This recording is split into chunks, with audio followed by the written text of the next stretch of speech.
Sup gamers, welcome to another guide, this time how to do the various moon and dark moon quests in Noita. Now first of all, you will need some kind of preparation, for example, very fast teleportation like this. In my case, I'm using a chainsaw to negate the cast delay and also reduce recharge time. Then I add mana so that this costs nothing, can be chained, instantly. What you also want is infinite black holes or some way of fast digging. I grab Greek letters from the alchemist, which you can find down here. And with these, again, also reducing recharge time, you can just spam in black holes to be able to dig very fast. This isn't strictly required, but is probably ideal. Now the reason for starting out here is that for two of these quests, so for the normal moon one and one for the dark moon, you will need the gourd item, which you can find here near the essence of air at the top left of the map, marked here. Pick up one of these gourds, then just keep it in your inventory for later, and we'll use them in this cycle as well. And now I will go to Kolmi, which is the boss from the game, at least like the normal one you fight to end the game. Okay, so with this gourd in your inventory, that's very important.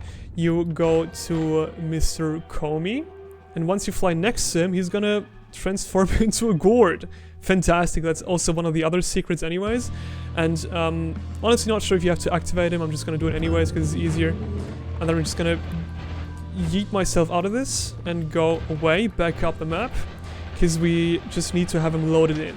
Now you don't want to restart the game because he needs to stay loaded. If you restart the game, I believe he's going to be unloaded, so you'll have to go in and load him again. But one of these achievements is to bring Kolmi or Gourd Kolmi to each of the moons. But you don't actually have to bring him up there, you just have to have him loaded. Now before you pick up the 4 essences, you might also want to pick up the moon location perk, which you can find right here, just to tell you where to find the moon, so you don't have to search for it. And then you will have to get the 4 essences. I start with this one because this is the furthest away, and just means I have to do less backtracking once again.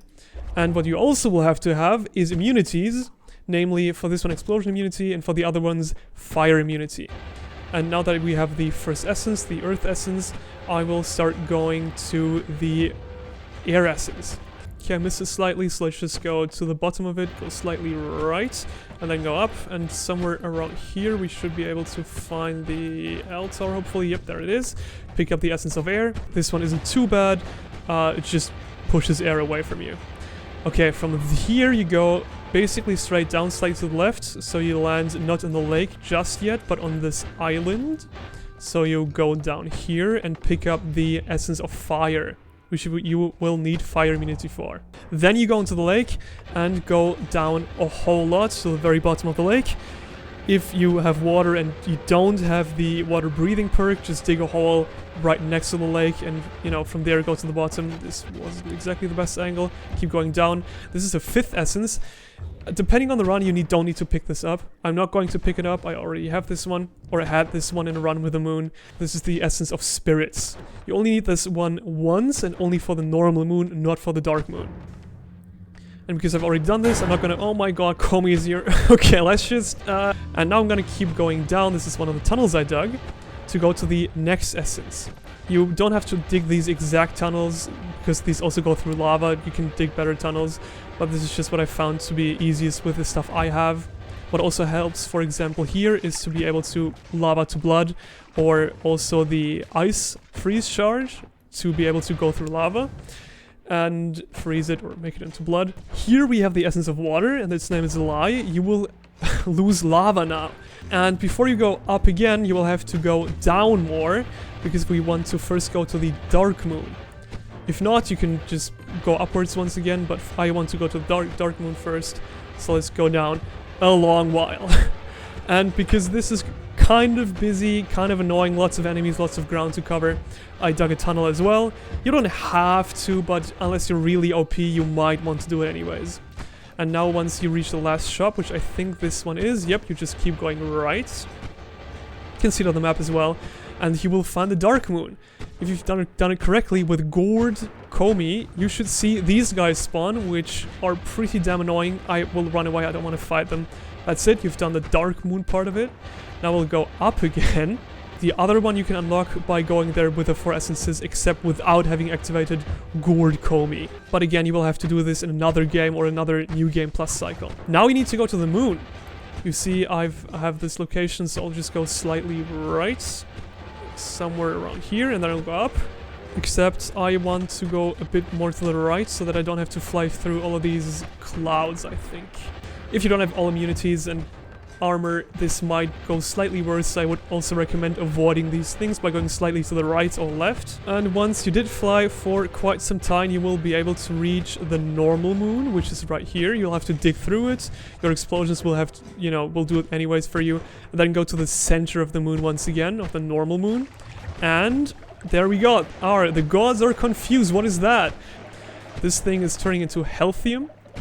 In the 5 essence run, this is going to turn into whiskey, I think. And in the 4 essence run, this is going to turn into some pretty destructive liquid void essence, I believe. Or void liquid. Now this can be kind of annoying because all these spells will just drop down. You'll have to go with them. But you'll get the touch of spells. I don't really care for them right now, but, you know, if you want them for the compendium, just cast them once. Make sure you don't cast them inside of you, because they will kill you, most likely.